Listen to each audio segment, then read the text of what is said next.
Então, continuando aqui, alguma dúvida até aqui, queridos? Alguma dúvida? Não. Não? Continuando a nossa gravação, nosso último bloco da aula de hoje, eu falei que nós íamos para o capítulo que fala sobre milagres, não foi isso? Capítulo 17. Vamos lá, então? 286 do Gruden.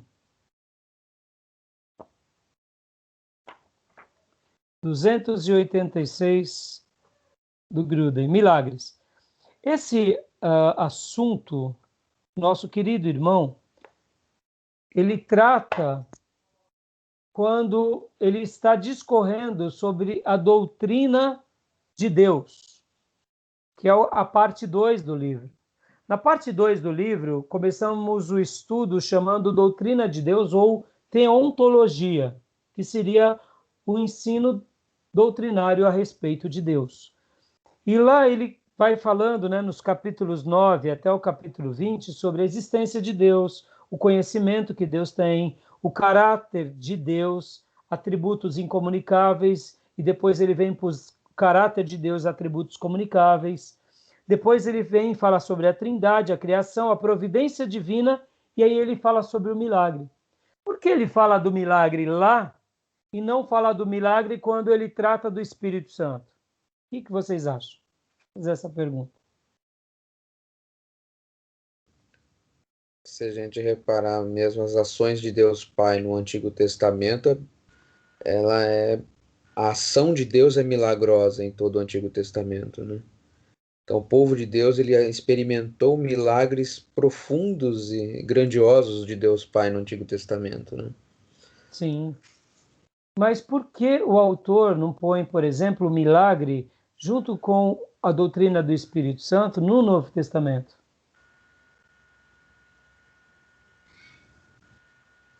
Não Eu não sei. saberia falar.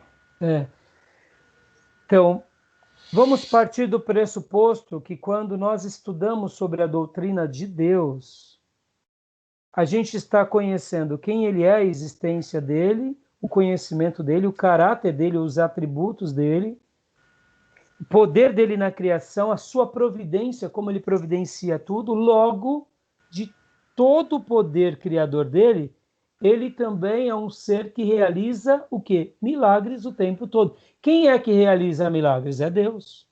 Lembra dos ofícios de Deus? Lembra que o Deus Pai, ele é apresentado mais como líder da Trindade? O Deus Filho, ele é o Salvador, ele é o remidor na Trindade. E o Espírito Santo é aquele que também vai trabalhar, fazendo o que? Gerando vida, gerando santidade, distribuindo dons, realizando maravilhas. Mas isso tudo não faz parte da pessoa de Deus? Faz. Então, em tese, o autor coloca milagres aqui na teontologia para dizer o seguinte, gente, milagre é ofício de Deus. Maravilha pertence a Deus. O maravilhoso é o Senhor. E se alguma maravilha acontece em nós, pelo poder do Espírito Santo, é o Senhor. Não é a nossa virtude. Por isso que a maioria das teologias antigas vão colocar milagres como um atributo direto de Deus. E aí, se você me pergunta, mas pastor, essa não é uma leitura tradicional? Eu digo, não, irmão, isso é uma leitura bíblica. O poder e o milagre é de Deus. Quem abre mar vermelho é Deus. Quem é especialista em milagre é Deus. E nós? Nós somos pecadores, que se a graça não nos atingir, a regeneração não nos transformar, não adianta nada. Então, depois que Deus nos salvou, que nos comissionou, que nos separou, que nos encheu do Espírito Santo, aí ele diz, agora, meu servo, que outrora vivia no pecado, agora eu vou te dar dons para que você edifique a minha obra, expanda o meu reino, adorne a minha noiva, pelo poder do meu Espírito. Perceba, irmão, é que ele cresça o tempo todo e que a gente diminua, nunca é o contrário. Já Amém. as doutrinas, ou melhor, as teologias sistemáticas pentecostais e avivadas vão colocar milagres junto com a parte de pneumatologia. Pastor, está errado? Não está errado, irmão, mas a gente tem um perigo. Qual é o perigo? Bem simples, irmãos. a gente vai atribuir que a grandeza de fazer milagres é nossa e não é de Deus. Isso não é verdade. Lembram da frase que eu acabei de ler do Erickson? Não é o quanto eu tenho dele, mas o quanto ele possui de mim. Ser cheio do Espírito Santo, ou ter dons do Espírito Santo, eu parafraseio o Erickson, não é tanto uma questão de obter mais do Espírito, mas do Espírito possuir uma fatia maior da nossa vida, uma fatia maior do nosso ministério, fatia maior do nosso ser.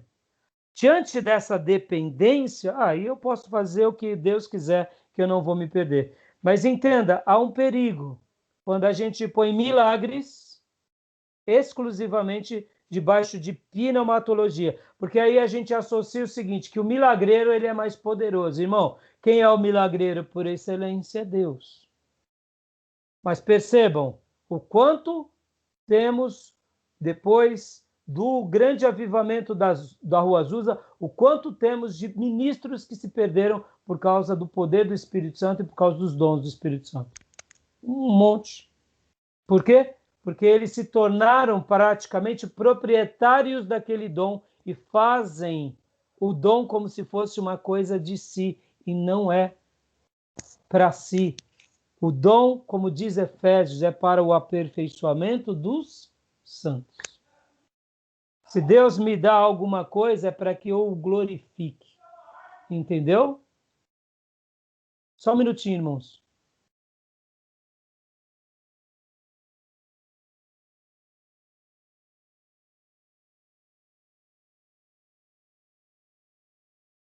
Pronto.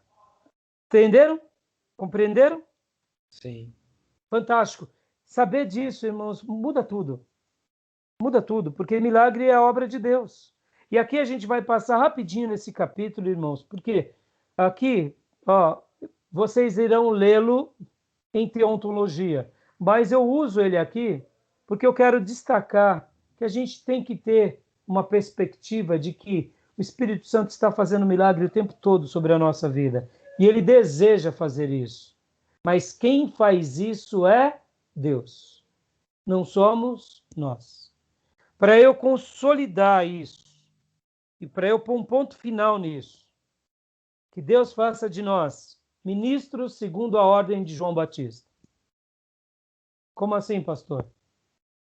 João Batista preparou o caminho para a volta de Jesus.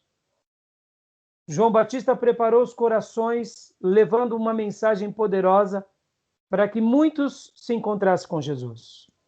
Mas João Batista não fez um milagre sequer. E ele foi considerado por Jesus o maior nascido de ventre de mulher, ou seja, na fila do reino de Deus, quando Deus foi dar os galardões, o primeiro da fila é João Batista. Vem cá, João, você é o número 1 da fila. E aí eu pergunto, que milagre que João Batista fez? Nenhum. Mas João Batista era cheio do Espírito Santo desde o ventre. Dava fruto do Espírito Santo. Levava a sua vida à comunhão a Deus e comunhão ao povo. Era fiel às instruções do Espírito Santo. Ele seguia os toques do Espírito Santo. Onde havia mais poder, ele ali que estava. Ele sentia as direções do Espírito Santo, como vimos há pouco, quando a gente aprendeu sobre aquela questão que o Espírito Santo dá sinais mais fortes. João é no deserto, João é do lado do Jordão. João Batista, irmãos, eu aprendi com o pastor Ariovaldo Ramos e eu concordo. João Batista, ele era o sumo sacerdote dos dias do Novo Testamento. Porque o sumo sacerdote que fazia o sacrifício de purificação com o cordeiro. E ele vê Jesus como cordeiro cordeiro de Deus que livra o pecado do mundo. Ele viu, ele apontou. Ele era o sumo sacerdote. Eu pergunto, mas o sumo sacerdote não devia estar no templo? Devia. Mas o templo estava corrompido. Ah, olha, que mensagem forte, hein? O templo de Salomão, que foi reconstruído depois, quando o povo voltou com Esdra, com Zorobabel, com Neemias. Olha que interessante, a glória da segunda casa seria maior do que a primeira, mas aquele templo se corrompeu pelas tradições judaicas, pelas tradições humanas. E agora esse sumo sacerdote, que deveria estar no templo, estava no deserto. Lembrando que ele fazia um sacrifício duplo, no templo e no deserto. João Pastor, Batista era de linhagem sacerdotal.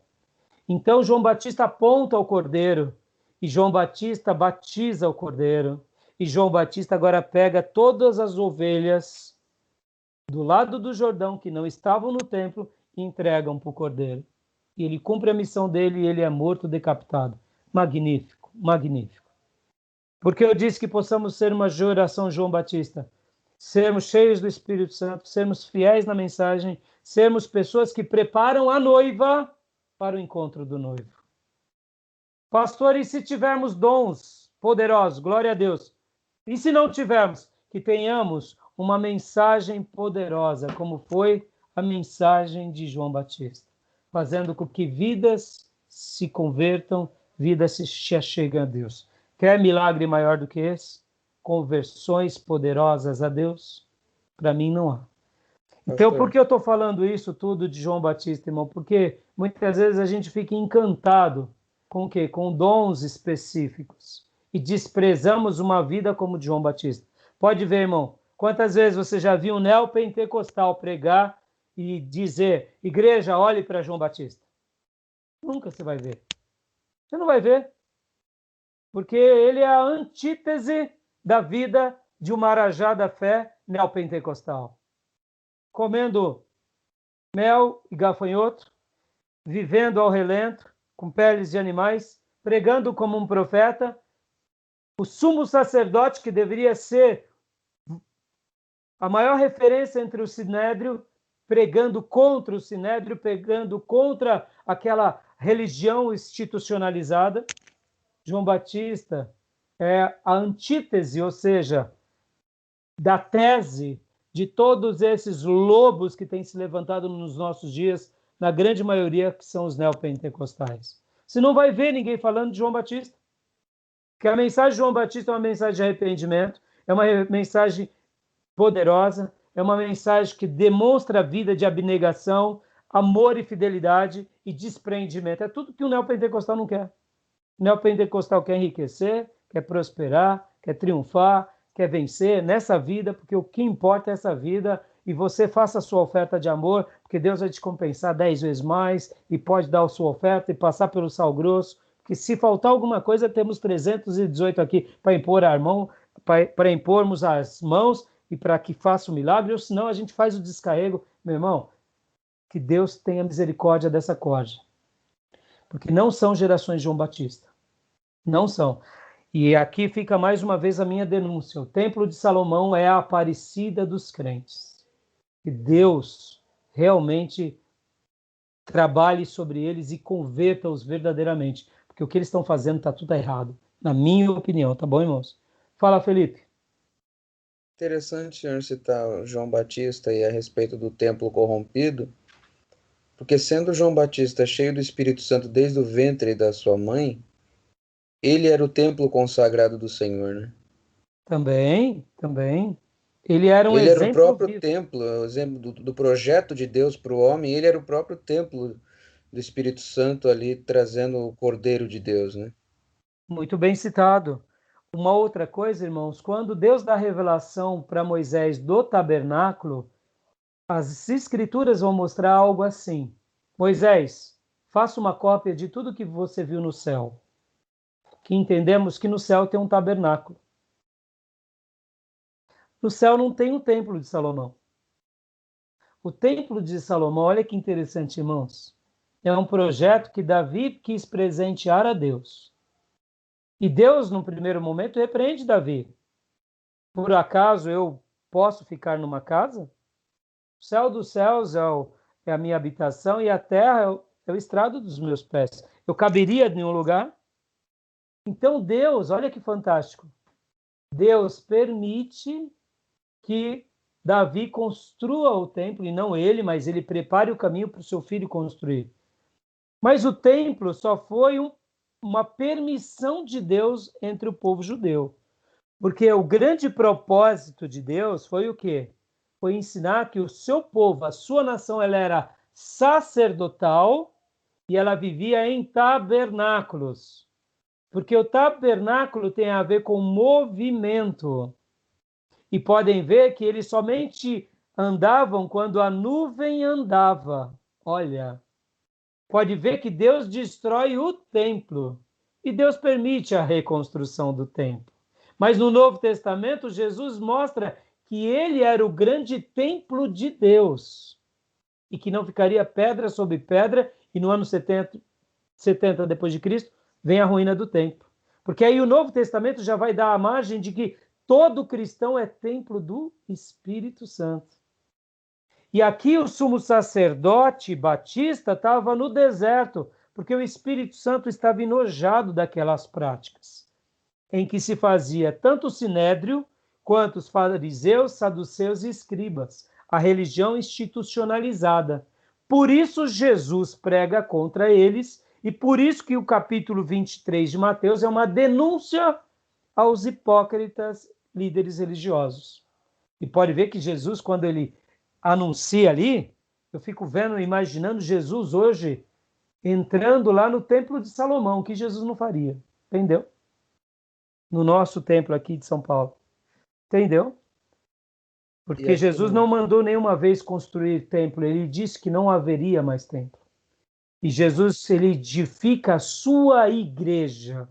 É nesse projeto comunitário, que não tem a ver com prédios, mas com almas que vivem em unidade e aliança e comunhão, que as portas do inferno não prevalecem.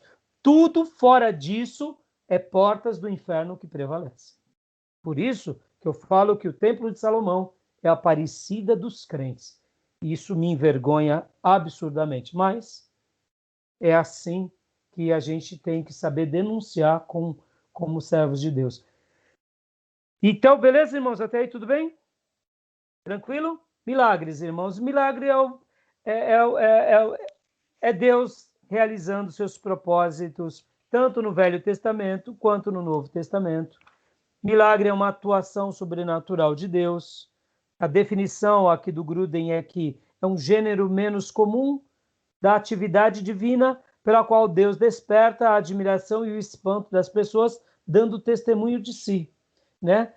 Milagre não se explica, porque se explicássemos não seria milagre. Qual é o propósito de milagre? O propósito de milagre é glorificar a Deus, mostrar a grandeza de Deus e o domínio de Deus sobre a sua criação e revelar os seus propósitos. Os milagres estavam restritos à vida apostólica, e aqui vai entrar um debate. Vai ter aqueles que chamam de cessacionistas, que é os milagres cessaram. Nós não acreditamos nisso. Nós acreditamos que os milagres, de fato, não cessaram, que o Novo Testamento afirma que também é para nós. O nosso querido reverendo Augusto Nicodemos vai falar uma frase que o livro de Atos ele é mais narrativo do que normativo, né? É uma narração. E quando você faz uma avaliação desses termos, dizendo o seguinte: se é narrativo, não é para ser doutrina. Eu não concordo. Eu discordo do meu querido reverendo Augusto Nicodemos. O livro de Atos ele é normativo. Foi normativo para a Igreja Apostólica e foi normativo para seja de exemplo a todas as igrejas em todos os séculos. Por quê? Porque as epístolas paulinas também são normativas, não são narrativas. Então, o que é normativa? É para que todos os servos de Deus coloquem em prática. Então, é por isso que acreditamos em milagres. O Augusto Nicodemos acredita em milagres, mas ele tem uma perspectiva diferente da nossa. E aqui vem um debate muito interessante, na página 295, do Norman Geisler, e ele vai falar algumas coisas. Eu também aqui, algumas coisas, eu discordo do Geisler e concordo com o nosso irmão Gruden. Lembrando que, por exemplo, os milagres são muito contundentes no Novo Testamento, e no Novo Testamento, inclusive, Jesus demonstra que precisávamos ter fé para que os milagres acontecessem. Então, a resposta que o Norman Geisler dá aqui não foi feliz, e o próprio autor Gruden refuta ele na página 295, no primeiro parágrafo. Eu gostei disso. Vocês lembram-se que quando Jesus vai ressuscitar a filha de Jairo, ele pede para que entre a esposa de Jairo e alguns apóstolos, não pede para que entre as outras pessoas, porque ali estava um monte de gente que estava cheio de incredulidade. O Novo Testamento vai mostrar que Jesus gostava de fazer as coisas com gente que acreditava. Podem ver que ele denuncia algumas cidades que não creem no milagre. Em outras palavras, num solo onde há mais credulidade, é um solo propício para termos milagres. Como assim, pastor? Lembra há pouco que eu falei do ladrão da comunhão? Muitas vezes o ladrão da comunhão também é incrédulo. E se você começa a caminhar com muita gente incrédula, você vai ficar incrédulo. Por isso que a gente tem que se aproximar de gente crédula, ou melhor, gente que crê. E deixa o incrédulo para trás, porque muitas vezes o incrédulo vai te atrapalhar. Porque muitas vezes, quando nós tivermos algumas incógnitas, o incrédulo vai dizer, tá vendo aí? Cadê o teu Deus? Cadê Deus? Por que Deus não está nos respondendo? Está entendendo, irmãos? Por isso que a Bíblia vai mostrar para que a gente tenha esperança, que a gente tenha fé, que a gente tenha ousadia, tá bom? E aí o nosso querido irmão Gruden, ele vai falar quais são os propósitos dos milagres, e vai falar também dos falsos milagres. Gostei bastante dessa objeção que ele trabalha aqui na página 297, sobre os falsos milagres. Bom, lembrem-se disso. Falsos milagres podem ser ou pessoas que se desviaram, ou pessoas sob uma orientação de um espírito maligno. Guarda isso. E a Bíblia vai falar, inclusive, ele cita aqui, que um dos poderes do anticristo, no final de todas as coisas, é realizar milagres. Então, meu irmão, eu sei que muitas pessoas duvidam, mas há um poder nas trevas, há um poder na obra diabólica.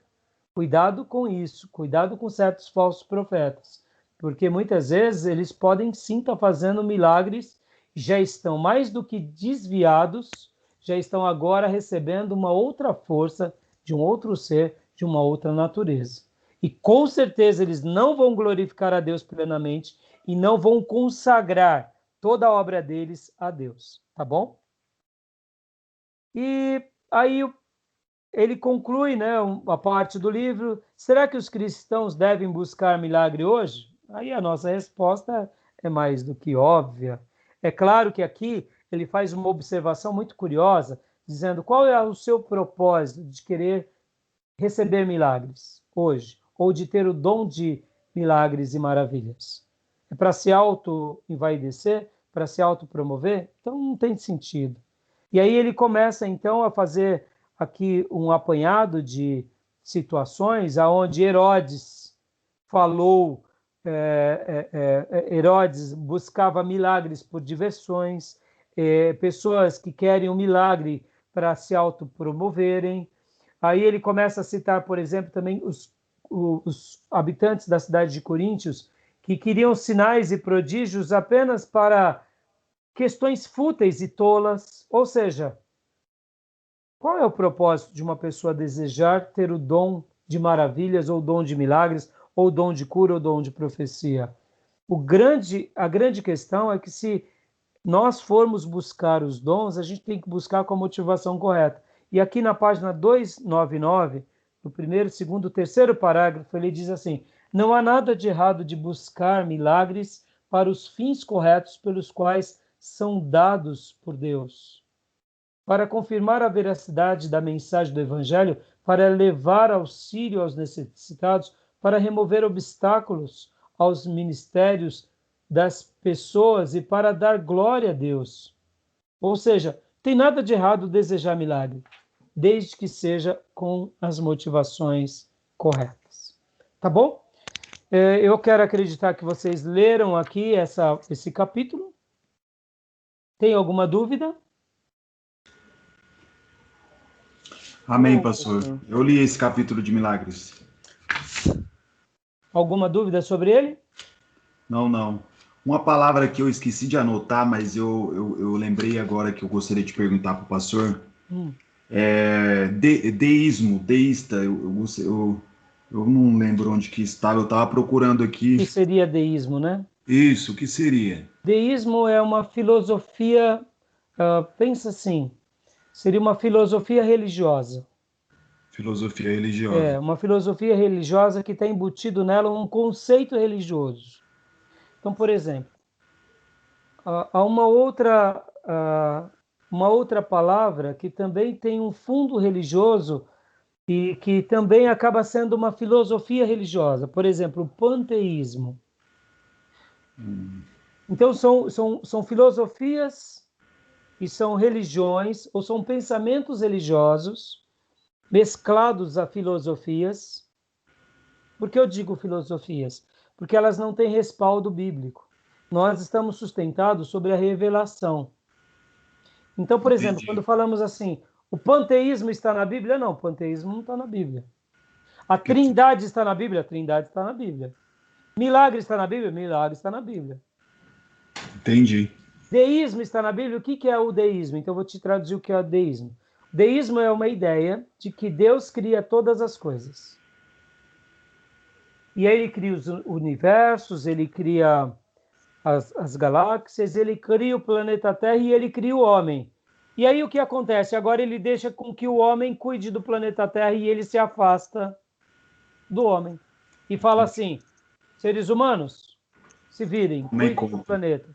Então, é como se fosse a criação de Deus, mas Deus está distante e não se interfere aqui. Ou quando se interfere muito pouco. E a gente se vira. Seria mais ou menos aquelas ideias dos deuses gregos, sabe? Entendi. E mais ou menos aquilo. Só que na realidade ali já é o panteão grego-romano. Entendeu? E isso vocês vão aprender com mais detalhes, Gil, em religiões comparadas, que é a matéria de seitas e heresias. Porque, pensa assim, Gil, não tem o budismo? Sim. O budismo está na Bíblia? Não. Não. Mas é uma filosofia religiosa,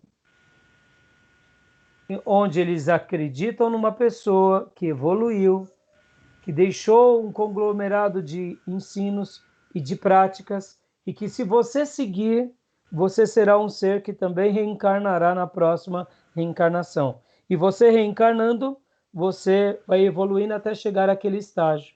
Isso é uma filosofia religiosa. Entendi. Mas é uma religião. Então, o conceito religioso budista está em várias religiões. O conceito religioso deísta está em várias religiões. Panteísta está em várias religiões. Espiritualistas estão em várias, entendeu? Em Entendi. seitas e heresias, vocês vão aprender um pouco sobre filosofias religiosas. Tá bom, meus irmãos? Ok. Beleza? Alguma dúvida, filhó? Não, pastor.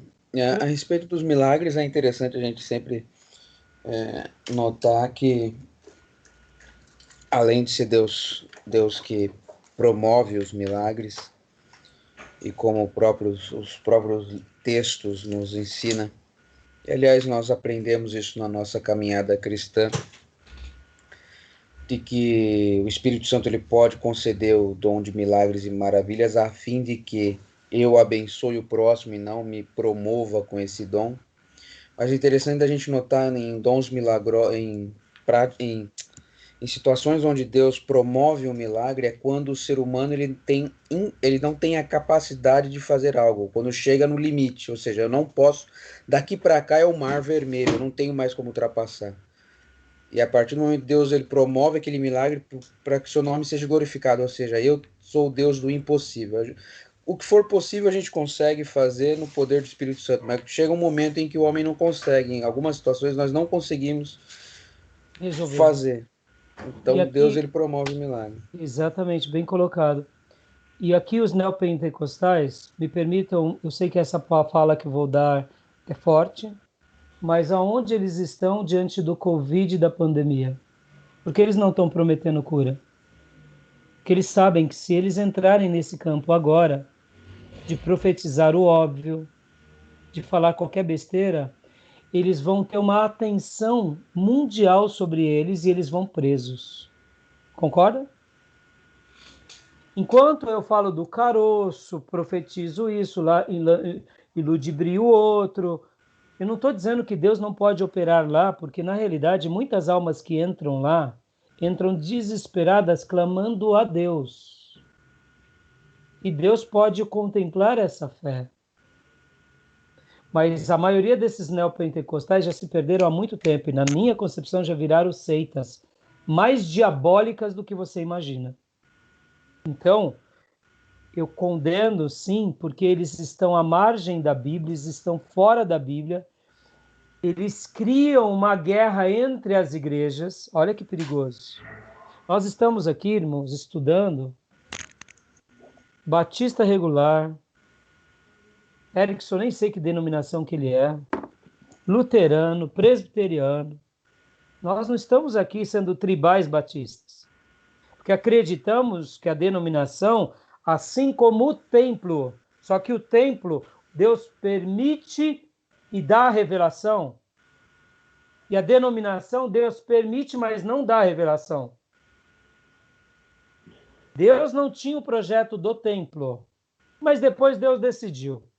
Eu quero acreditar que algumas coisas Deus permite, e foi esse um dos casos. Mas perceba como o importante para Deus é o povo de Deus ser tabernáculo e não templo. Deus destrói o templo. Eles vão para a Babilônia, por quê? Porque perderam a aliança, quebraram a aliança. Mais uma vez Deus dizendo, olha, estão aí se gabando porque eu te dei Canaã, tem um templo, vocês têm um império. Filhos, se arrependam, porque se vocês estão continuarem assim, eu vou mandar um povo cruel acabar com vocês, destruir tudo. Ah, não estão dando ouvido? Jeremias, vai lá, Jeremias, essa é a minha última voz. Não estão dando ouvido? Pronto, acabou com tudo.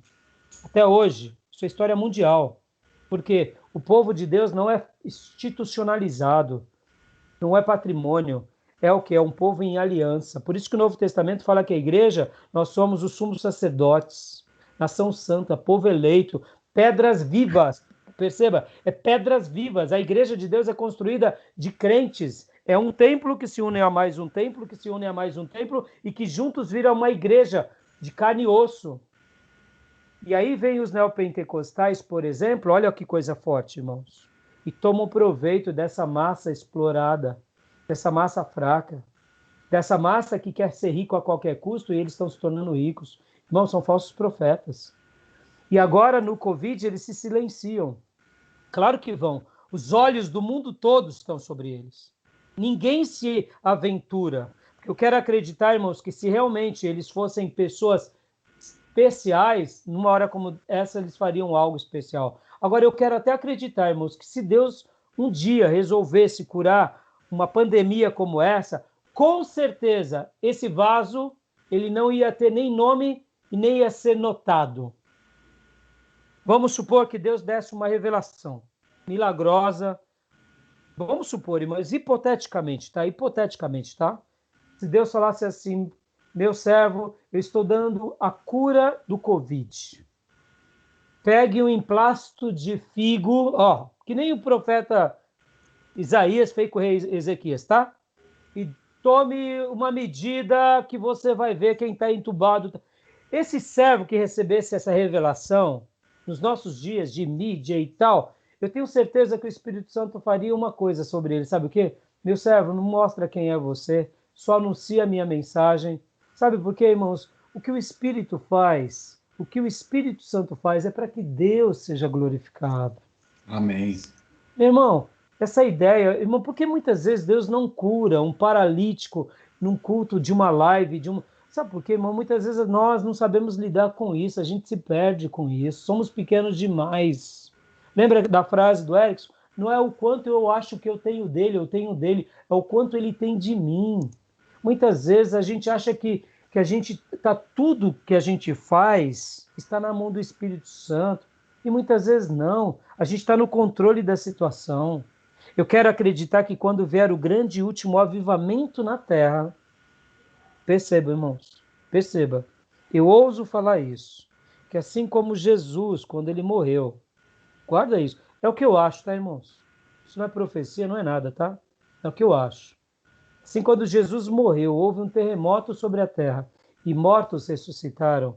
Eu quero acreditar que coisas assim acontecerão. Se agora Deus quisesse curar o mundo do Covid, algo da terremoto a nível mundial. E nesse terremoto a nível mundial, os mortos ressuscitariam dos cemitérios. De repente, nas casas, as pessoas apareceriam. Mãe, pai, estou aqui. As curas começariam a acontecer do nada. Não por causa de um homem, de uma denominação, mas por causa do poder de Deus. Aí se prepara, meu irmão, porque aí Jesus está voltando. Porque quem é que faria isso? Talvez Deus não daria nem essa revelação a um homem como eu aqui. Deus faria algo notório e notável, ele mostrando o poder dele sobre os homens. E aí todos sabendo que é o poder de Deus, é o poder de Jesus na terra. Porque a gente se perde, irmãos. Pode ver, os neopentecostais criam brigas de igrejas, como se o Deus deles fosse mais forte do que o Deus dos outros. Irmãos, é uma ideia de magia. Lembram as Brumas de Avalon? Aquele filme, né? Ali, quem lida com magia é feiticeiro, irmão. Que é o feiticeiro, o nome é esse mesmo? As Brumas, alguma coisa assim, né? As Lembra Brumas desse de filme? Avalon. Isso. A feitiçaria que precisa de muitos deuses, porque aí é o Deus daqui que luta contra o Deus dali. Diante do Deus soberano, você não tem feiticeiro, irmão, porque é um único Deus. O neopentecostal, eles trabalham meio que em feitiçaria. Pode ver, no dia que você veio para a minha igreja, seu problema vai ser curado. Ó, irmão, se eles fossem realmente de Deus, em Cristo, eles curariam o irmão presbiteriano, curariam o batista, curariam até o católico, anunciariam Cristo, e eles não tomariam proveito disso. Os Isso é neopentecostais feitiçaria. são, os neopentecostais são discípulos de Simão o Mago, né, pastor? Sim. Agora, não é só o neopentecostal, tem muito pentecostal, tem muito batista avivado, e muitos avivados que também tomam proveito disso, porque o dom é deles, e não é deles. O dom é de quem, meu irmão? Se eu curei o irmão da presbiteriana, o que eu tenho que fazer de pescar esse irmão? Deixa ele lá na presbiteriana, curado agora, e dê glórias a Deus. Se o dom que eu recebi... Percebam, irmãos, o quanto a gente acha que o Espírito Santo tem da gente. Na realidade, a gente diz que tem muito do Espírito Santo, mas não é essa a questão, é o quanto ele possui da gente. Que Deus restaure sobre nós essa dependência poderosa, que ele faça conosco que bem e aprover, tá bom? Semana que vem nós iremos concluir o livro do Gruden, falaremos sobre os dons do Espírito Santo, capítulo de número 52 e 53. E se der tempo, por isso que eu disse para vocês que eu achei que não ia dar tempo, aí a gente vai para aquela outra parte também que eu mencionei com vocês, que é sobre o batismo e a plenitude do Espírito Santo, que é o capítulo 39. Essa parte eu vou deixar por último, porque para mim é a melhor. E aí eu separei para vocês, eu só vou mostrar agora rapidinho, irmãos, um material de dons e talentos do Espírito Santo. Rede ministerial que eu dei no passado. Eu tenho aqui também um material secular que eu aprendi no meu treinamento quando eu fiz o meu MBA lá na FGV, de talentos para a vida, porque a gente vai falar de dons e talentos, e isso não é uma coisa, isso Deus nos deu como presente pela revelação, mas também, irmãos, a gente tem que olhar que no mundo secular as pessoas desenvolvem seus dons e talentos. E por que elas aprendem muito mais lá e a gente muitas vezes fica marcando o passo? Porque elas estão fazendo uma leitura correta da vida. Separei um livro aqui também para vocês, que é de um professor de Harvard chamado Stephen R. Covey, que são os 7 hábitos das pessoas altamente eficazes. Ele já lançou o 8º livro. É um livro muito bom. Eu só vou pincelar sobre ele e separei também, irmãos, o material do meu MBA lá na FGV. Deus me deu o privilégio de ter feito um MBA lá na FGV e essa matéria, desenvolvimento de equipes, foi fantástico. Fantástico. Então, eu vou dar uma pincelada com vocês na próxima aula, porque eu tenho certeza que Deus vai abençoar muito. Eu aprendi lá com a minha professora Denise M. de Vasconcelos, se eu não me engano, uma carioca. Olha, que aula magnífica. Então eu vou fazer o conglomerado, vou trabalhar principalmente nos dons do Espírito Santo, e depois a gente vai entrar em questões de talentos, eu vou abordar esse material. Então não perca, eu acho que a gente vai ficar nessa aula, só com esse material, que daria para fazer várias aulas, e aí na última aula a gente vai para batismo com o Espírito Santo e plenitude com o Espírito Santo. Tá bom, meus irmãos? Então temos mais 2 aulas para depois vir a prova. Eu espero conseguir terminar tudo nessas 2 aulas, mas se eu não conseguir, a gente faz mais uma, nem que a gente tenha que fazer a aula de terça e de quinta, tá bom? Para a gente poder passar tudo isso para cada um de vocês, tá bom? Amém. Beleza. Beleza? Terça eu não tô, tá, pastor? Como? Terça eu não tô. Ah, você vai Aliás, viajar. as 2 terças eu não tô. Então depois você assiste às aulas, faz uma declaração, como se fosse um resumo, toma nota, me manda no e-mail do seminário, tá bom, filho? E Tá. bom trabalho lá para você. E eu queria encerrar com aquela frase do nosso querido irmão Erickson, porque eu fiquei simplesmente tocado e quero que vocês nunca se esqueçam disso. Nunca. Ser cheio do Espírito Santo não é tanto uma questão de obter mais do Espírito, mas de ele, ou seja, do Espírito Santo, possuir uma fatia maior da nossa vida. Que realmente o Espírito Santo possa possuir não só uma fatia maior, mas todo o nosso ser segundo a sua vontade, tá bom? Deus Amém. abençoe, meus irmãos, e que vocês tenham Deus uma abençoe. semana muito especial, tá bom? Amém. Deus abençoe. Tchau, pastor. Fiquem com Tchau, Deus. irmão. Paz. Valeu, Tchau. graças e paz. Tchau, tchau.